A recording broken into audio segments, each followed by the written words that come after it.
Por terem vindo, que honra tantas pessoas aqui. Regina Machado, querida, muito grato por esse convite,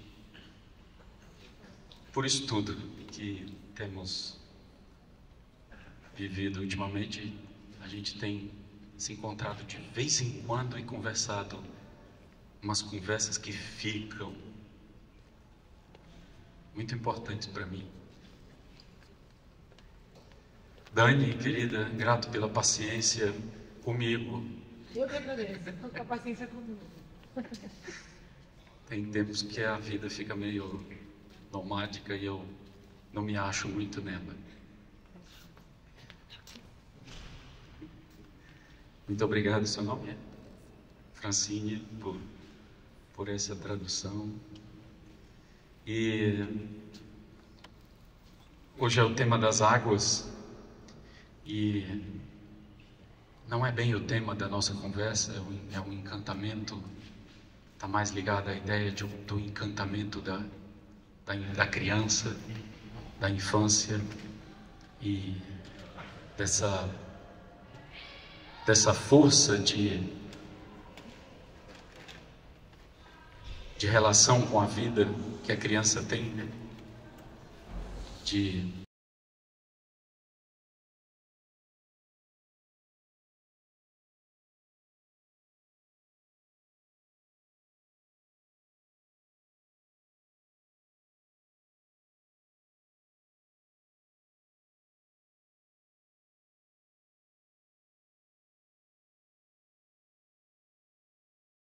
Né?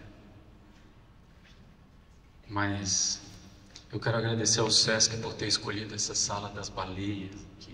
Que maravilhoso.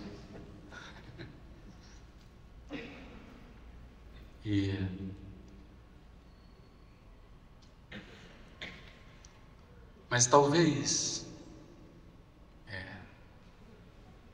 não é coincidência, mas talvez na vida elementar dessas bases da natureza, a água seja o elemento mais onírico de todos, mais encantado de todos. Encantado em si própria é a água, e também encantadora. Não sei se tem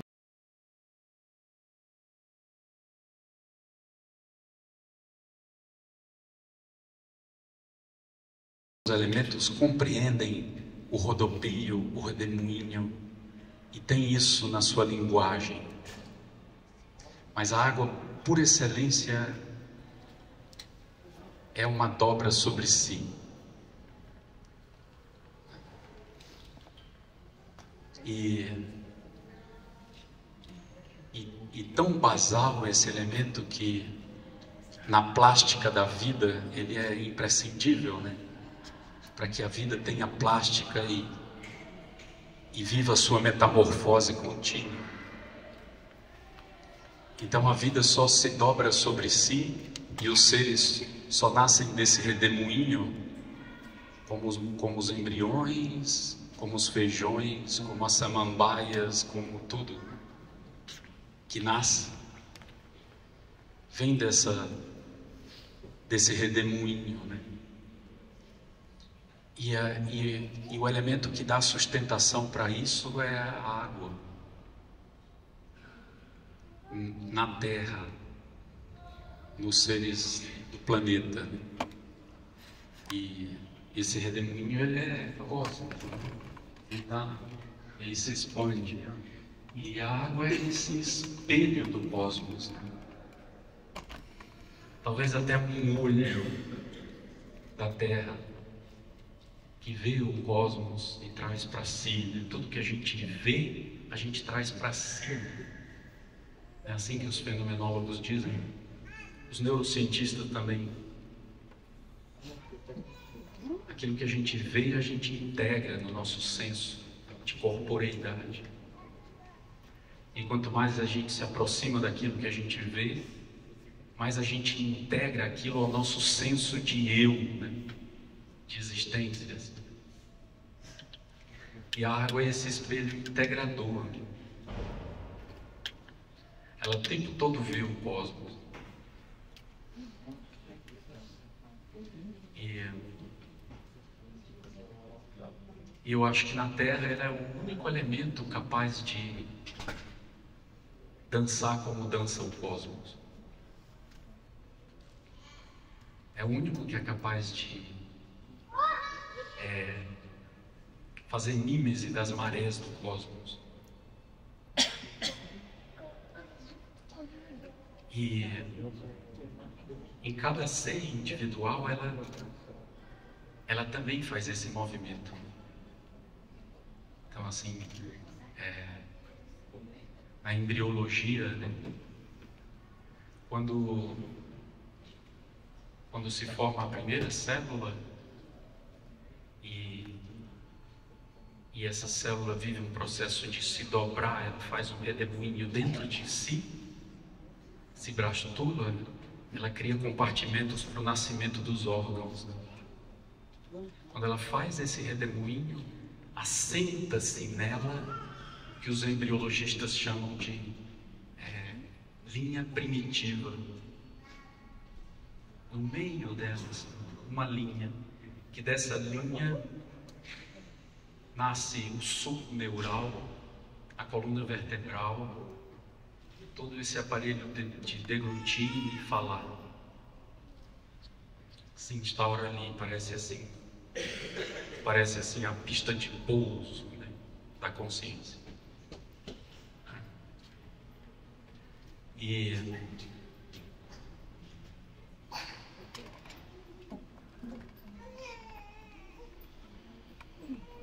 E a criança, ela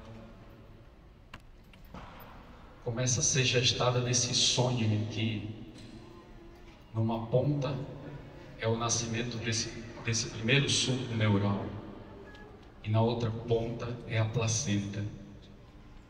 E entre os dois tem uma gelatina brilhante, translúcida, por onde transcorre toda a virtude de recordação do corpo que hospeda o bebê. A gente chama de nutriente.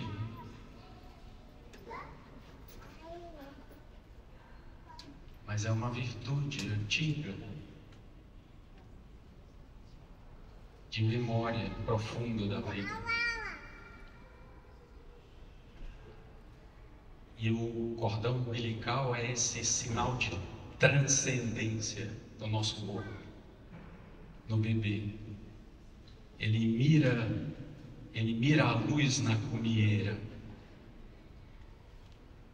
Ele mira aquilo que está diante dele e o nutre, e o sustém.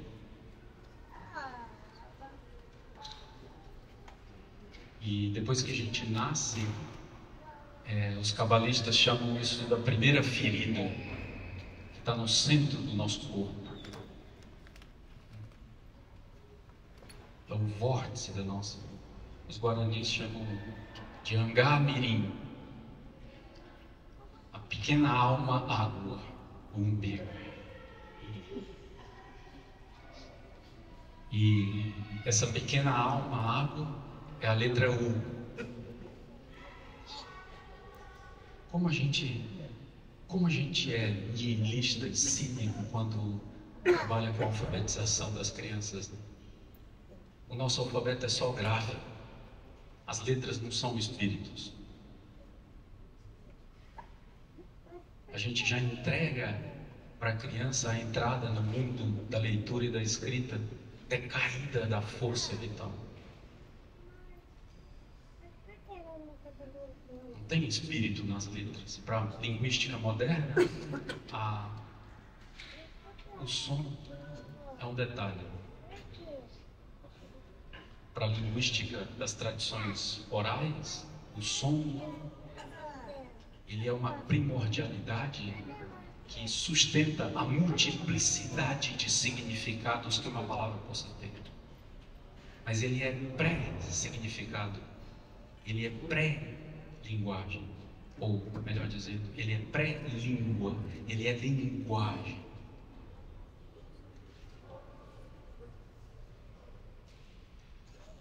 E esse U, água, umbigo, morada cósmica, a própria grafia dele é um mergulho, é uma descida. Isso que a gente chama assim do isomorfismo do símbolo.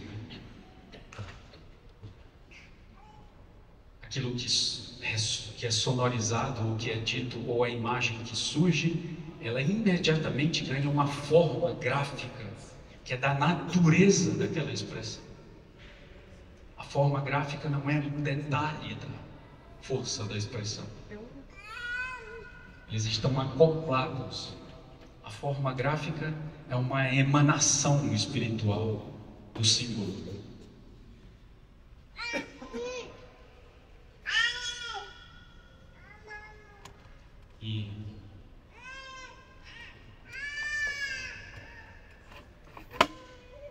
E a mãe fala para o bebê, e a mãe canta para o bebê.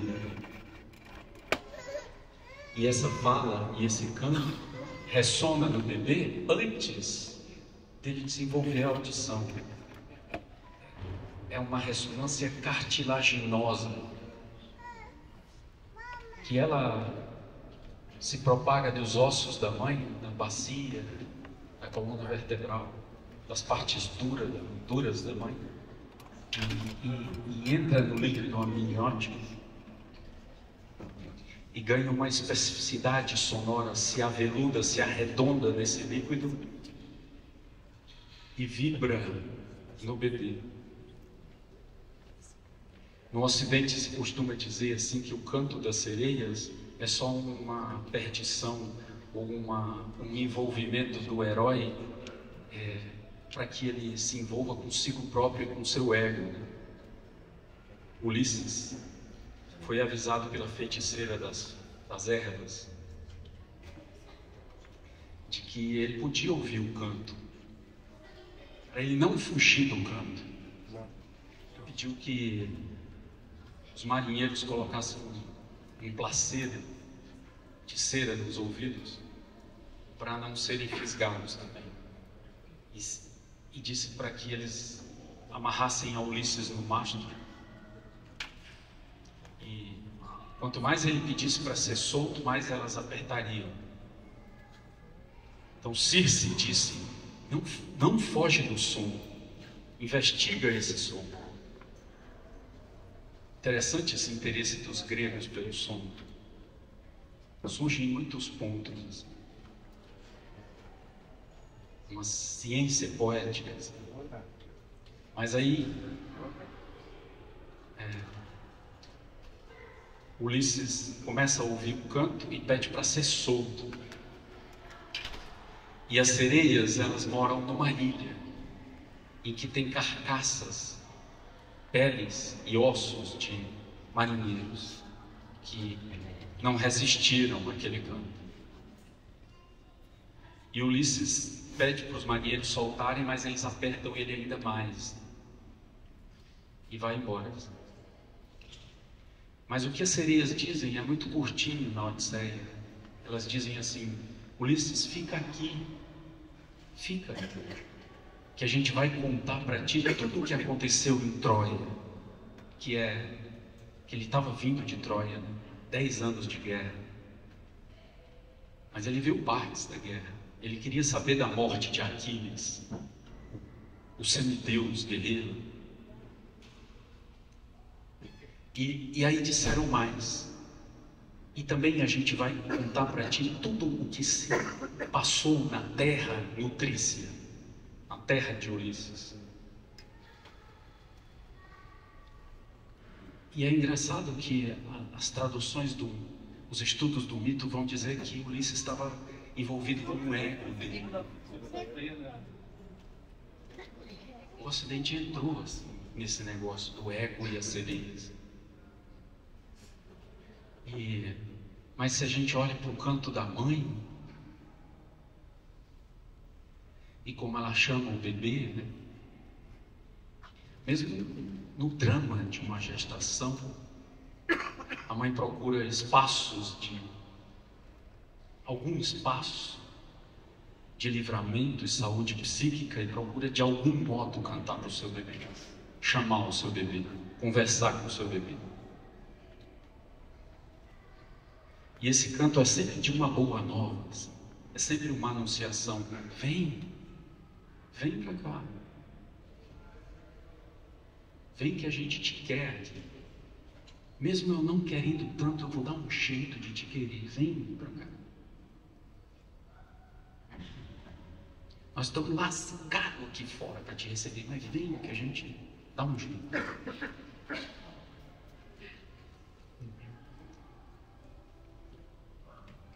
Então é como que esse chamado, essa voz da mãe, a contínua escuta do bebê, essa audição profunda que não é auditiva, porque o ouvido só nasce lá nas últimas semanas, mas é uma audição líquida. A mãe fala no mar do bebê, no interior do bebê. Ela é constituinte da ideia da pessoa, daquilo que ressona no ser. Ela é constituinte de uma ideia de eu.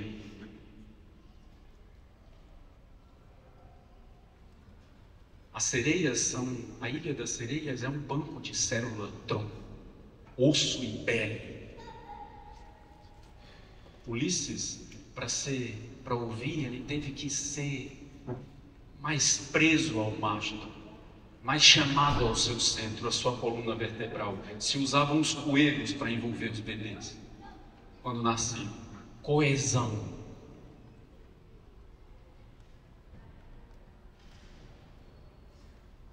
Então a mãe é como se fosse esse afoxé profundo de células gestantes, gestadoras, metamorfoseantes, arquitetantes do ser, da terra nutrícia do bebê, dos ossos, das peles, da membrana, constituindo o senso de eu da criança. Tem um neuropsicólogo italiano que fez pesquisas com pessoas com rupturas psíquicas graves, dando para essas pessoas já adultas para ouvirem a voz da mãe mecanizada dentro do saco amniótico, como se tivesse atravessado a bilha d'água. E essas pessoas que ouviram, grande parte delas alcançou um lugar em si com algum aspecto regenerativo, alcançou uma compreensão em si diferente da sua origem, da sua biografia, da sua memória. Todos viveram alguma experiência regressiva nesse canto da mãe. Então os bebês não sonham no útero, porque as mães já sonham os bebês. E esse sonhar não seria possível sem o líquido, sem a liquidez.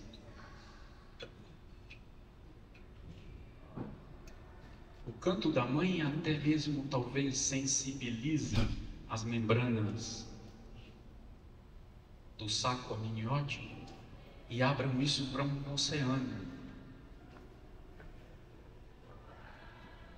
E quem talvez escute o bebê escutando de si, talvez até escute a memória dos cetáceos, dos bramidos, dos seres lentos da água. Porque antes de ser individualidade, ele é essa morada humilde da liquidez. Dela os seres foram gerados. A forma brotou das águas. Até teorias biológicas já defendem isso. O homem veio do barro e da água. Não é um mito do Gênesis, é biólogo dizendo isso. Então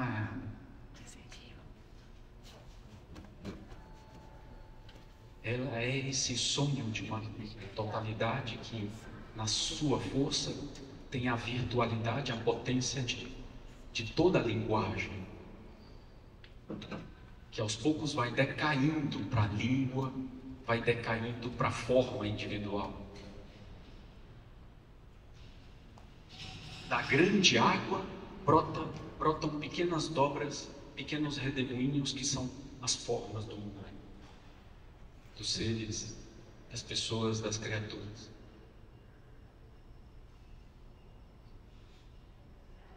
E cada forma dessa é um constrangimento dessa grande água. É um aperto. Vir à forma é ser constrangido. A criança conhece o constrangimento de vir a ser. É por isso que o Goethe fala, que a cor é um sofrimento da luz, é um constrangimento da luz. Para que ganhe aspectos e tons, essa luz, em forma de cores, ela precisa se informar, se enquadrar no vermelho, no azul, no amarelo. Mesmo que a gente queira livrar o amarelo de sua amarelice pela poética. Mas ele está informado na amarelidão dele. Isso é um constrangimento do vital. Não é à toa que Freud foi para a palavra neurose, ele sintetizou no constrangimento. Vir à forma já é uma neurotização da vida. E temos muitos traços disso. Por exemplo, o ritmo das águas é que vão sustentar o sonho da criança em de novo, de novo, de novo. Isso é uma neurose, mas é uma busca de libertação desse repetitório. Nos sustentamos no repetitório. Às vezes o nosso repetitório sequer é profundo, e às vezes o nosso repetitório fica bem na superfície. Mas a criança funciona a sua alma para pontos do corpo através do repetitório. Ela brinca e de novo, e ela vai criando água mole em pedra dura, tanto bate até que fura. Então a alma é quase ponto aonde o eu se decide. O eu da criança se decide quando ela leva uma martelada no dedo. Naquele ponto, conflui toda a alma naquele ponto. Ou quando ela encontra um bem-estar corporal no cavalinho nos pés dos pais. Ou numa brincadeira em que ela precisa repetir, ou na história do nascimento dela, ou seja, no que for, e infinitamente de novo, e ela vai marcando pontos, desenhando linhas, marcadores somáticos, que vão criando um campo de força anímico, psíquico, na sua conjuntura.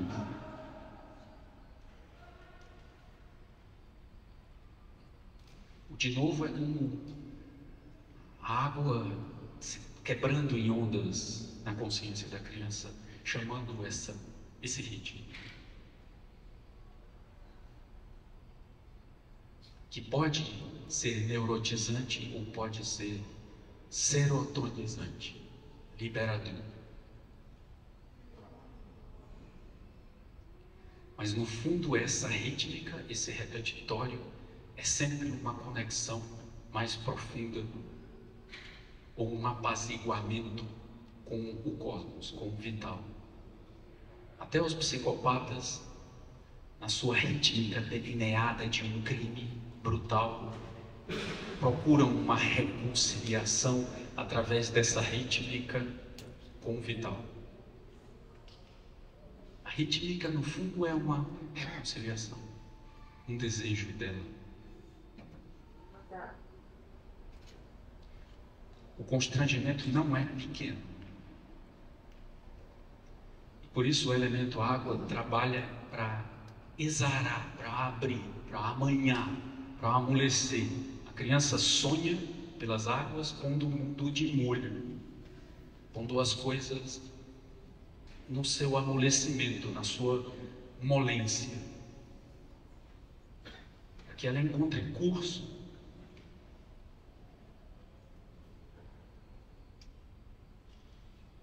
Os sonhos da liquidez guardam elementos do ser, do vir à forma, mas imediatamente esses mesmos elementos trabalham pelo não ser, pela diluência. A água em nós nos informa da morrência contínua.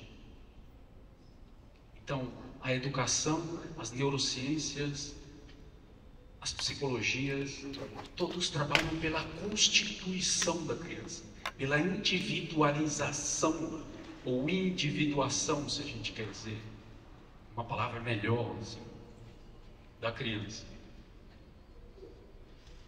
Mas raramente reconhecem que a criança trabalha também no não ser, na não forma, na não existência.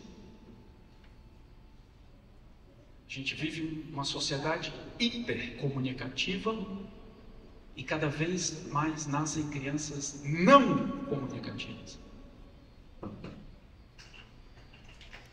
que, pelo depoimento de alguns terapeutas e de mães, especialmente, o jeito melhor de chegar na linguagem e não na língua dessas crianças é pelo coração.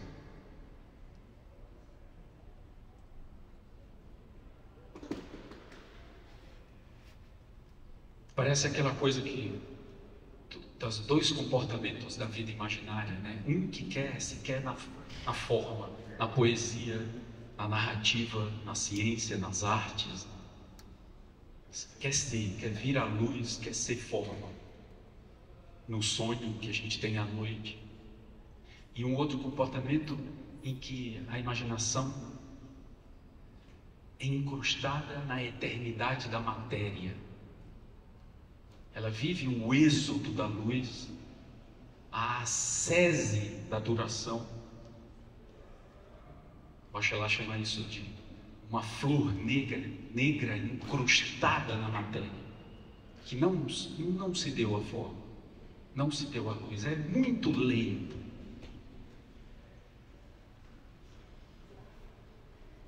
A passagem do tempo não suporta a relação com essa imaginação que vive interiorizada na matéria. Podemos dizer, na perspectiva das crianças com autismo, autocentrada na matéria. No entanto, essa imaginação que quer vir à forma, esse sonho que quer ser alma informada para comunicar, para ser linguagem, para ser pedagogia, ele só se sustenta no tempo, reverberando na alma humana, se ele tiver vinculação com essa flor negra, com essas águas escuras, com esse não ser, com essa não forma. Porque assim ele consegue, sendo forma, manifestar aspectos do invisível, do inatingível, do inefável, do incompreensível, e por isso dura, e por isso a abordagem humana sempre procura olhar para ele de muitos lados e ele é inesgotável. E aonde mora esse rastro do não ser, não vir a ser da criança? Por que não contamos com ele como uma função fundamental, especialmente nesse tempo em que vivemos, de compreender a força da transitoriedade?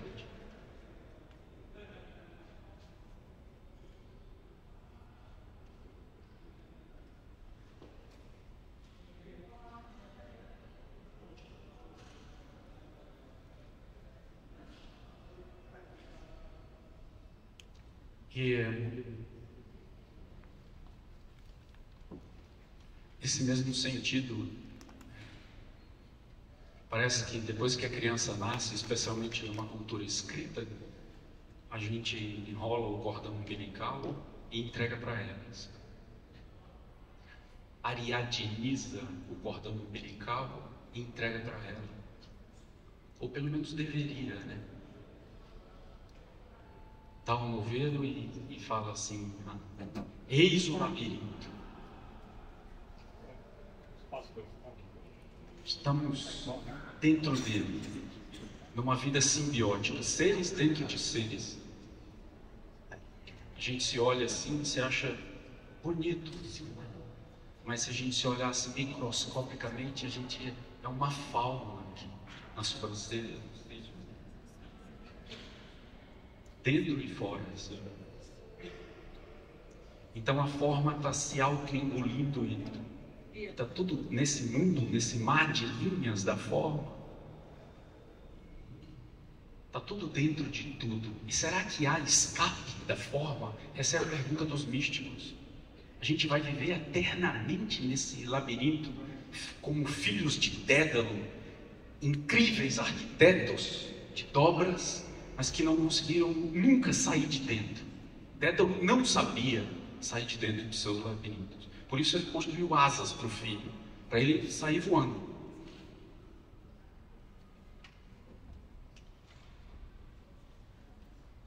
E por isso a Ariadne é uma tecnologia muito interessante da consciência que nasceu entre os gregos.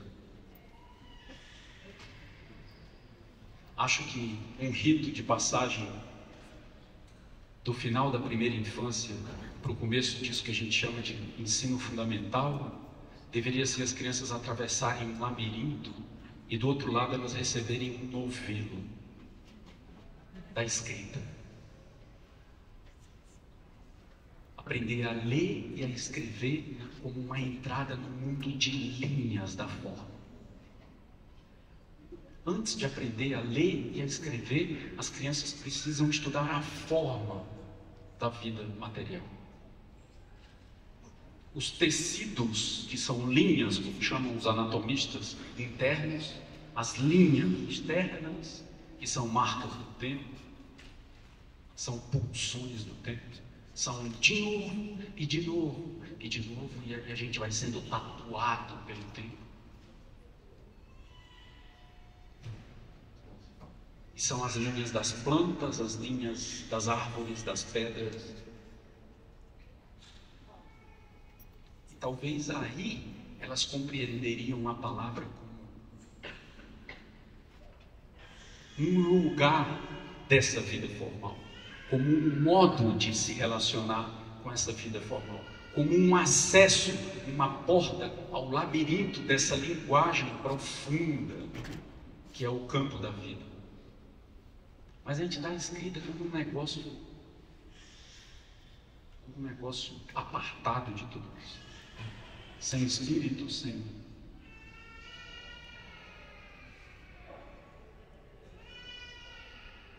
esse vital de entrada nas coisas. É preciso uma voltagem, uma quantidade de energia na alma para contactar essa forma. E essa voltagem, ela só se dá de forma onírica. As crianças têm isso no começo da sua infância. Elas vão vendo a forma como o artista vê a forma, como plástica. Mas a gente entra com a educação ambiental. A gente entra e a forma perde a sua.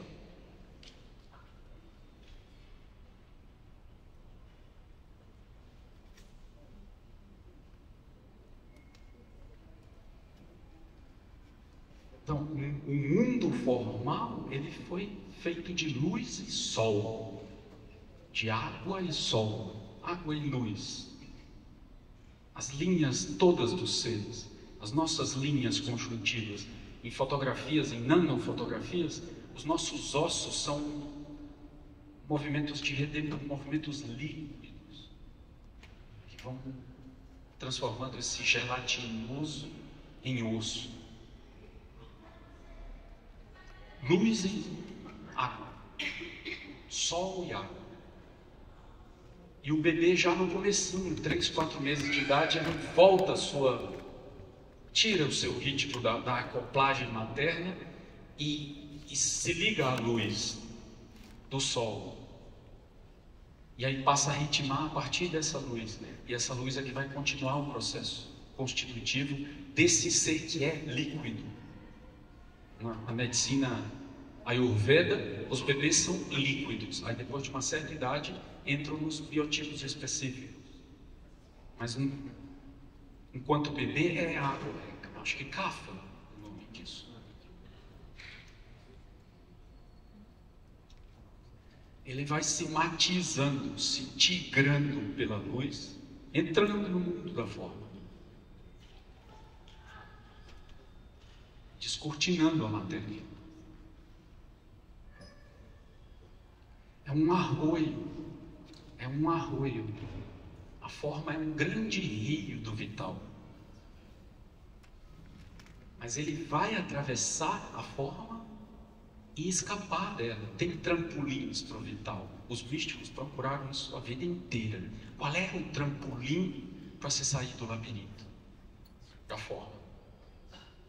Para onde o vital vai quando ele atravessa a forma? Para onde migramos quando saímos daqui? Tudo bem, migramos para esse chão de imanência e somos sustento contínuo dos seres. E traduzimos heranças de memória para os seres. Aqui no chão. Mas e aquilo que faz o olho brilhar? Para onde vai?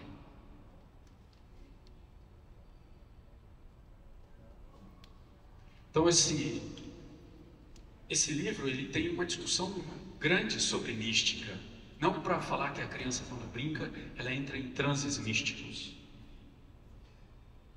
mas para querer dizer que a mística de diversos povos tem uma pedagogia das imagens. Eu não sei se houveram fenomenólogos das imagens mais profundos que os místicos. Oxalá tem uma luta com isso. Ele diz: os filósofos do Nirvana trabalharam pela extinção das imagens. É verdade. Chega um ponto que da caminhada do Nirvana, que eles dizem, deixa de existir imagem. E aí Bachelard diz: e eu trabalho pela proliferação das imagens, a sua força poética. Todos nós, acho. Na infância é imprescindível essa proliferação das imagens. Mas os místicos, para trabalharem pela extinção das imagens, eles tiveram que entrar na profunda imanência, no mar de formas, e conhecer seus contornos e detalhes, para inclusive ir desatando seus filhos dessa envolvência que é a forma.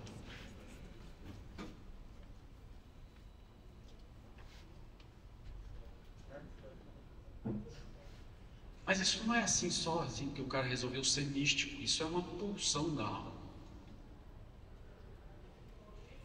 Do mesmo jeito que a rítmica não, o rito que vem da rítmica não é propriedade da religião, mas é um elemento da psique que a religião intuiu e construiu na sua ritualidade. Também o não ser é um elemento da psique. Existem diversos modos de não ser, de invisibilização, manifestos na cultura, mas sempre tratados como elementos patológicos, doentios.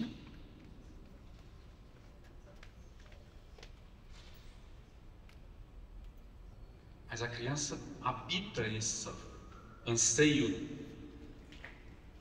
de se diluir da forma, ou de se evaporar da forma. E esses místicos têm coisas boas a nos sugerir sobre como construir imagens, ou reconhecer na cultura imagens que dão essa possibilidade para as crianças contactarem com esse rio interior, esse anseio do elemento água que pulsa nelas, e compreenderem mais a fundo a contínua metamorfose, morrência e transitoriedade das coisas. Investir numa pedagogia que leve em conta a morte, a transitoriedade, a passagem.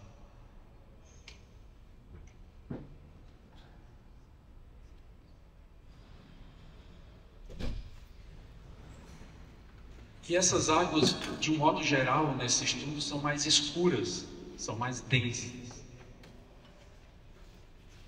são inconscientes. Elas, assim, quando a gente investiga as coisas da criança pelo elemento ar, por exemplo, ou pela terra, ou pelo fogo, mais facilmente a gente acha brinquedos, linguagens, gestos. A água é um segredo no segredo. E muito do que as crianças fazem por essa elementaridade se apaga rápido, se dilui rápido. É um sonho profundo. Assim. Há quem diga assim que as ondinas é que sustentam os nossos sonhos. Um sono profundo não tem mais nem forma, é só um mar de águas. Então parece que o elemento água pulsa desse lugar da criança, com medos primais, com noites grandes, engolidoras, com seres que sequer são possíveis de se descrever no imaginário da criança.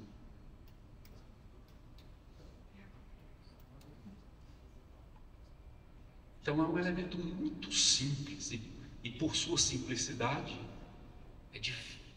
não é fácil a gente se aproximar dele.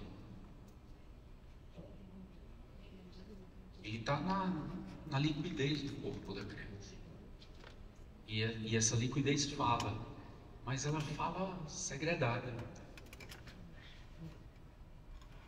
Por exemplo, as crianças amam fazer redemoinhos e processos embriológicos como as águas fazem, como a vida faz. E elas giram, e elas giram, e elas dão cambalhotas e dão cambalhotas. Isso é só assim, brincar na educação infantil? Será assim? Que a gente não vai transpor? Será que não tem uma corrente vital que faz o redemoinho na natureza, fazendo o mesmo embriologia na alma da criança e na consciência dela? Será que a criança vem de um redemoinho embriológico e ela, depois disso, não vai mais voltar sobre si mesma, gestualmente, corporalmente? Os giros de tontura e as cambalhotas e aqueles riscos que ela faz em novelado, até conseguir fazer um círculo. Demora. Tem crianças que 4 anos, 4,5 conseguem fazer um círculo. Antes é só redemoinho, é só embriologia da consciência. É só uma busca de um estado de individualização, de particularização no mar gigantesco das coisas, sem forma ainda.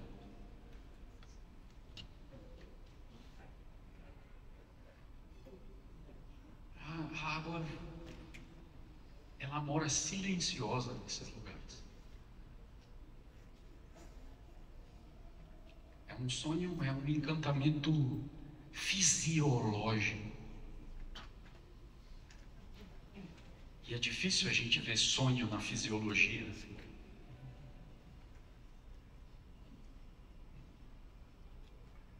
Então, são coisas assim nesse estudo.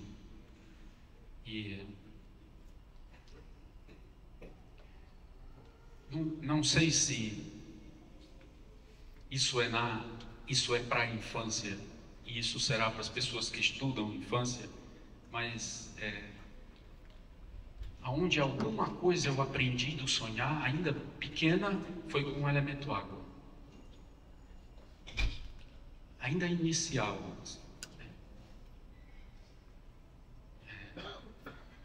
Esse livro ainda teria mais 4 capítulos e eu desisti, que eu já estava morrendo afogado.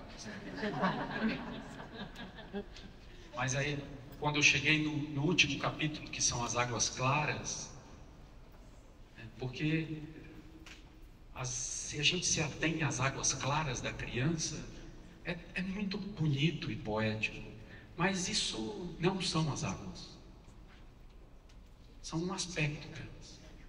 As águas são pelágicas, são profundas, são pretas, são pesadas, são fossas oceânicas. Talvez essa consciência das águas, a mãe das águas, more nessas fossas, o núcleo dela, o vórtice regente das águas.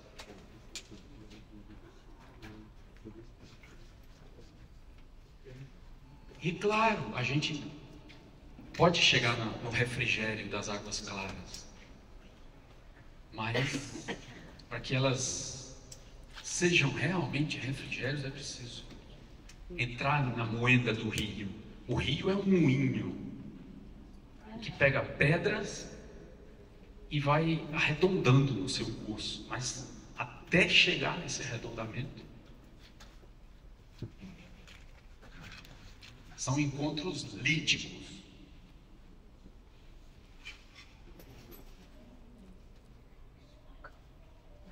Até as pedras irem para a sua posição fetal, né? Encontrarem o repouso. Então, as águas, elas têm um drama originário.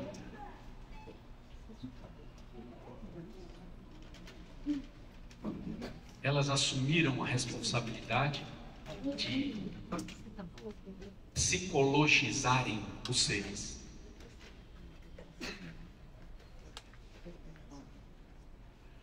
A criança, com 7, 8 anos, quando começa a ver mais claramente as outras formas, ela começa a se psicologizar, né? Sem essa ideia da influência da psicologia nas nossas vidas. Mas ela começa a se elaborar sobre si mesma, né?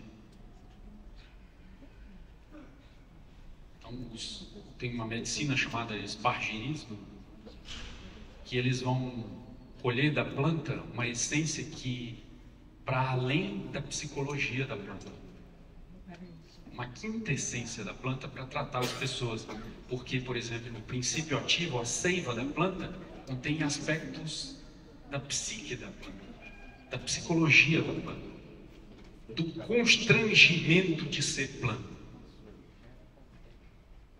Ser constrangido, a forma, tem uma camada de psicologização densa.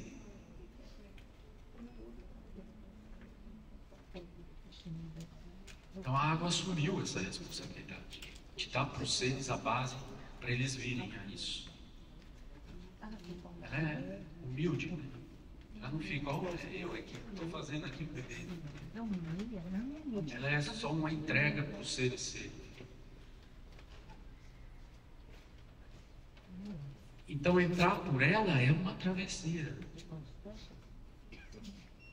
É uma travessia. E as sereias não cantam no mar lá fora, como as sereias de Homero, que ele usa as asas talvez para falar da extensão do canto. Mas elas cantam. Quando Ulisses ouve, ele ouve do mar de dentro. Elas cantam em nós, num sonho, como a mãe canta para o bebê, que sequer ela ouve, mas só vive a ressonância do canto.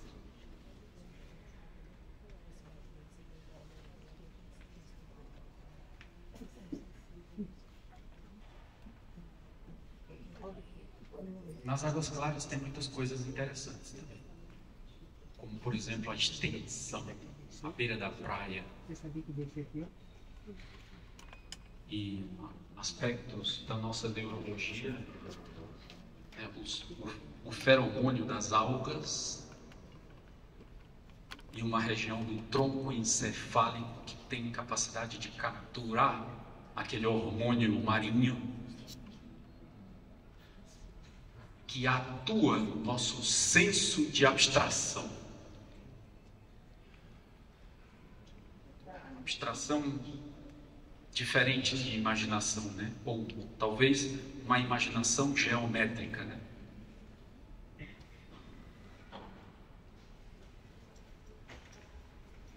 E as crianças na beira d'água estão em diálogo com essas coisas que vocês depois podem ver nesse estudo. E eu já estou falando muito, mas dando aqui algumas pinceladas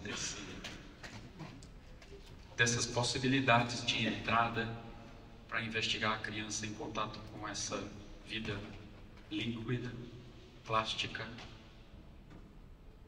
morrente, individualizante, mas também não sendo. Tá bom? Obrigado.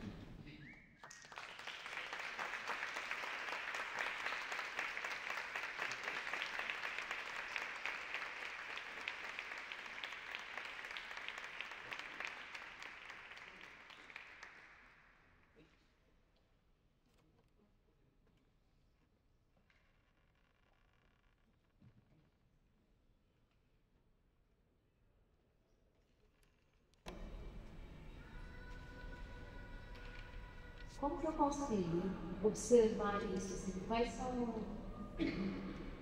Como que eu faço para observar isso? Ajuda? Me ajuda. Não sei, assim,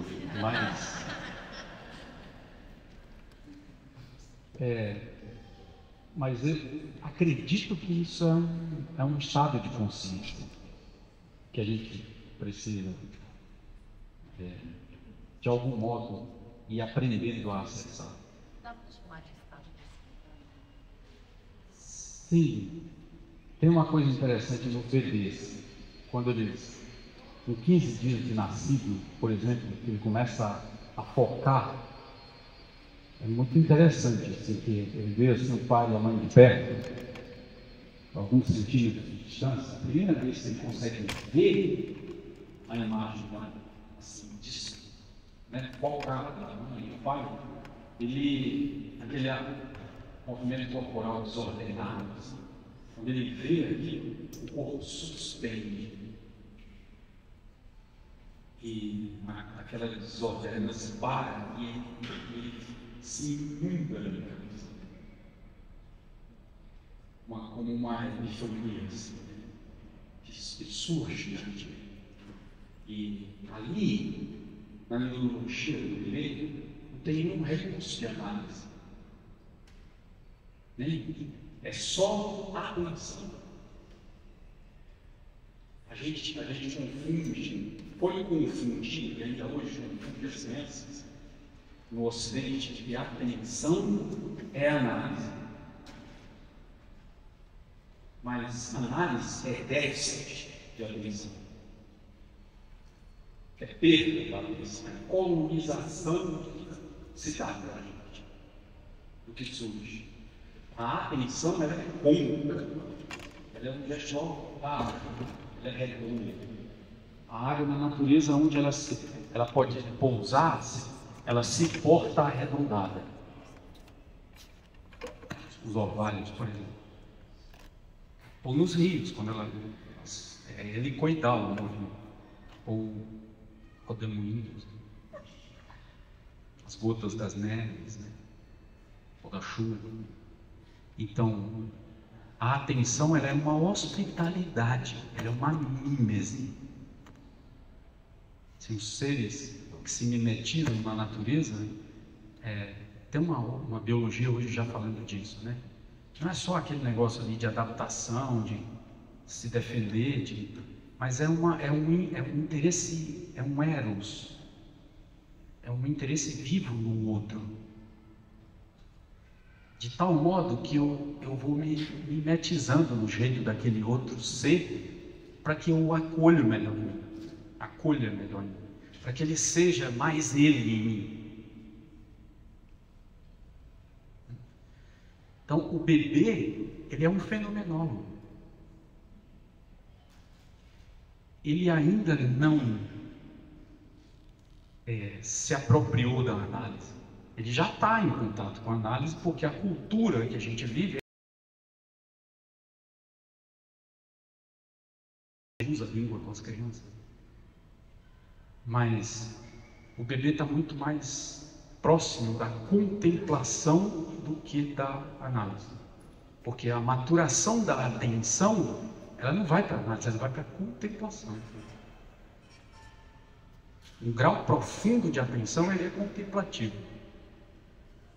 Totalmente absorvente, hospitaleiro. Ele é um hospital. Cuida do outro.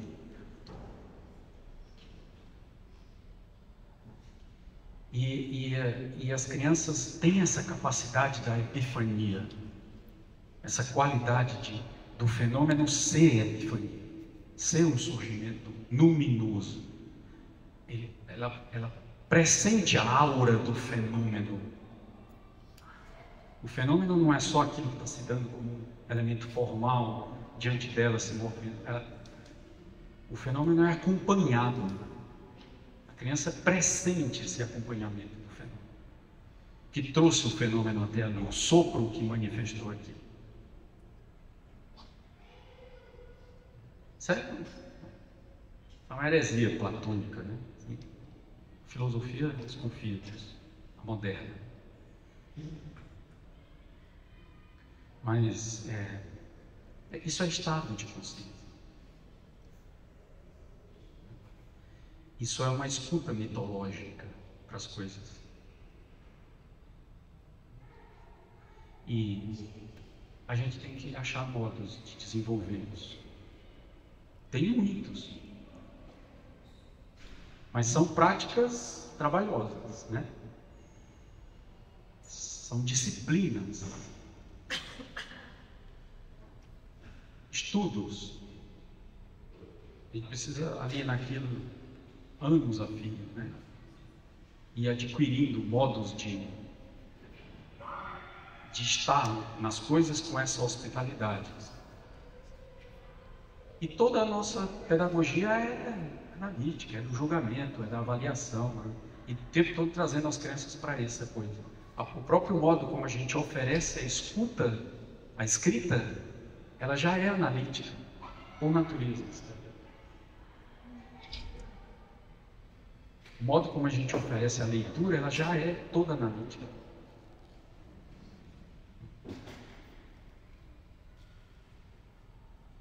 Por isso que é trabalhoso para a gente, né, conseguir esses lugares de volta. Né? Mas eles estão na gênese da criança. Ali nos primeirinhos momentos da criança. Até mais do que a visão, né?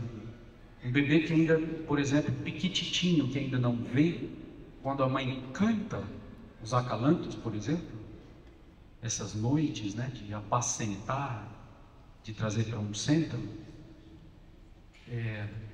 aquilo está atuando numa região pré-sensória, que são os lóbulos occipital, parietal e tem um outro, temporal. Pré-sensório. E como esses lóbulos trabalham? Na sensação. Na sensação. Não é na subjetivação. Não é no significado. Não é no sentido. É na sensação. Ou seja, a criança vai percebendo o meio pela duração da sensação. Pela duração das ondas sensacionais. Isso é a base da atenção, de uma atenção profunda. Isso é a base do contemplativo, do meditativo.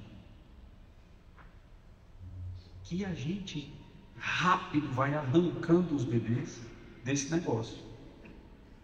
E por essa cultura do estímulo, do falatório, daquilo que a gente imprime na criança, de como ela é. Né? A gente rápido vai tirando esse tempo sensacional assim, que trabalham nesses laboratórios.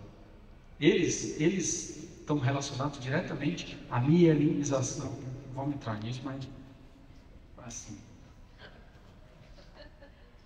perceptiva da criança, o espraiamento do campo perceptivo da criança.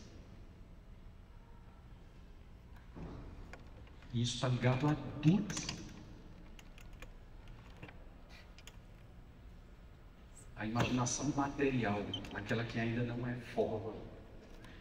O nosso corpo, essa imaginação que não sequer forma ainda, é líquido, é a água.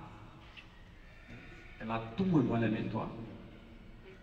Tem um sistema somatosensitivo, visceral no nosso corpo, que é líquido, é a base líquida de comunicação líquida, que é todo o campo de duração da nossa experiência.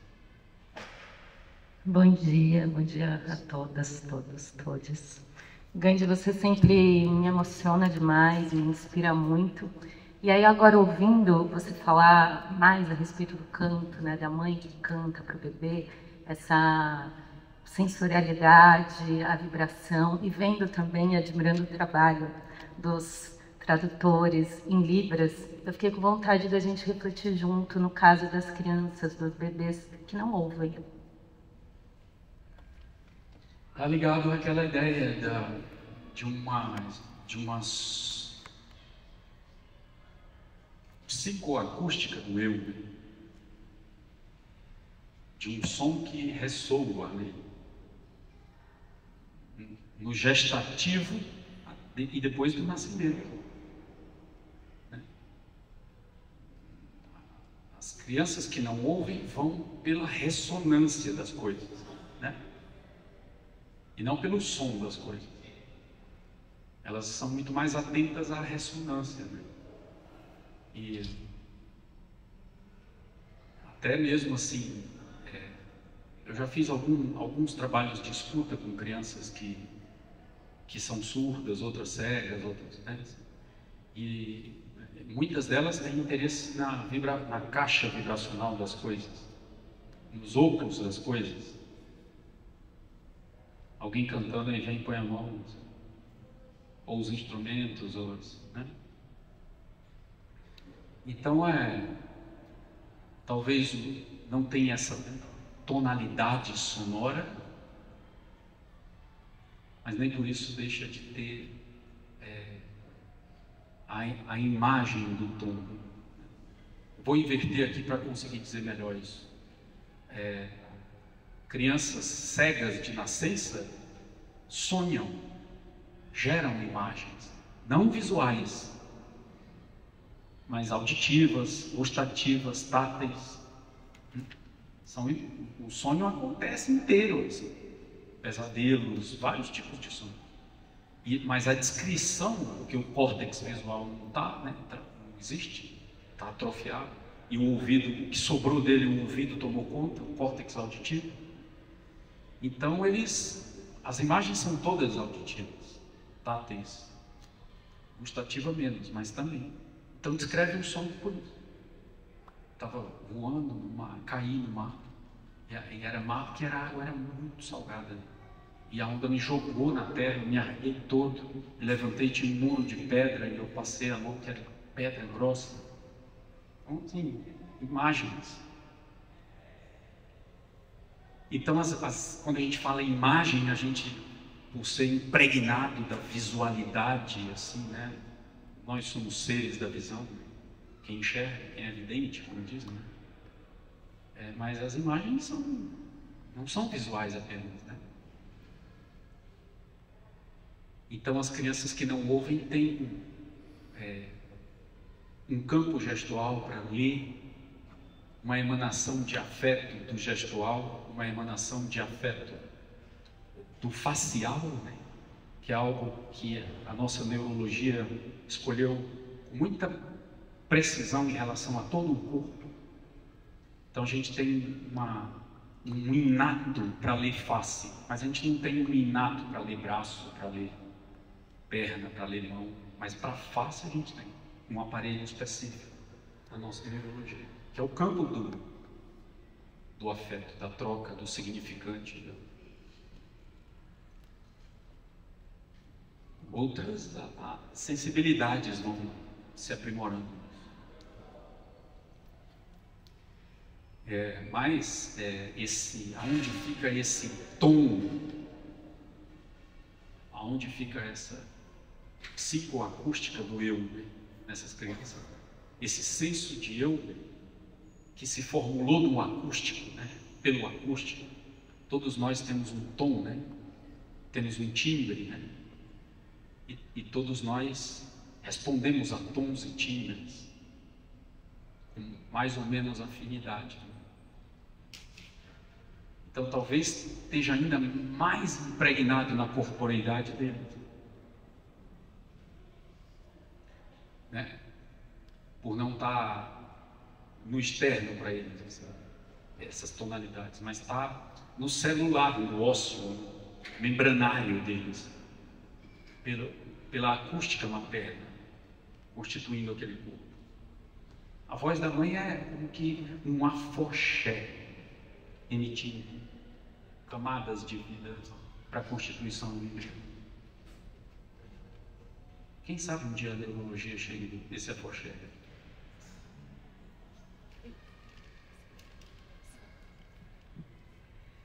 Gandhi, não, fiquei pensando muito nisso.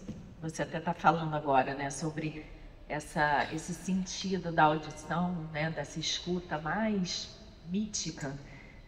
E fiquei pensando muito nisso que você falou, né, de como essa mãe se afoxé e como o bebê ouve aquele som, eu acho que com o corpo todo, né, porque não tem escuta, como você falou, não tem ainda o órgão do ouvido.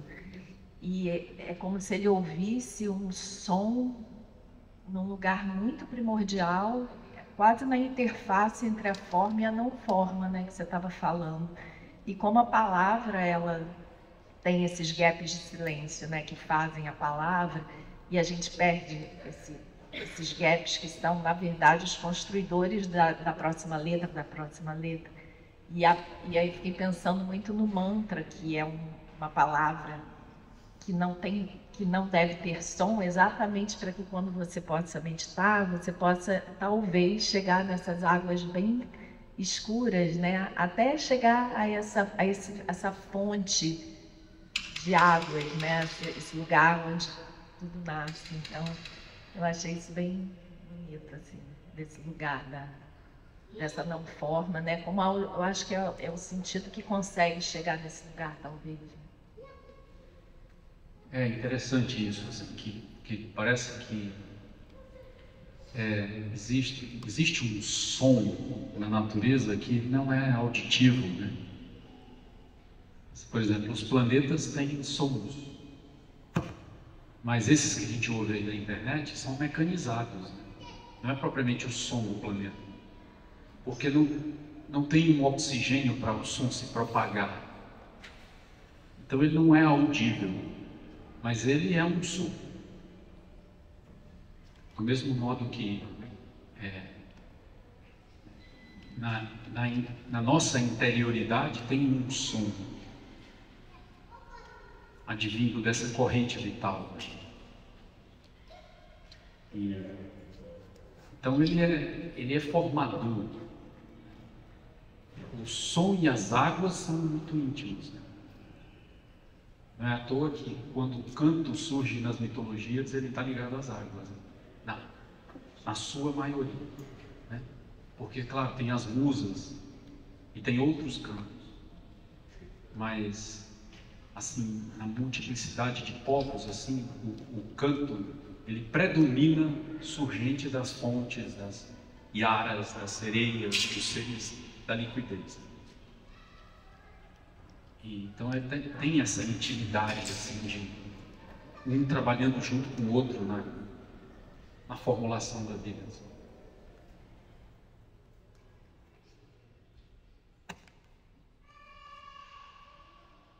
Licença, Gandhi. Agora eu vou fazer o convite para vocês, que está tendo o lançamento do livro, né? Quem quiser adquirir, e também a gente formar uma fila aqui no lado esquerdo de vocês, o meu direito, para poderem receber o autógrafo com o Gandhi, tá bom? Muito obrigada, viu?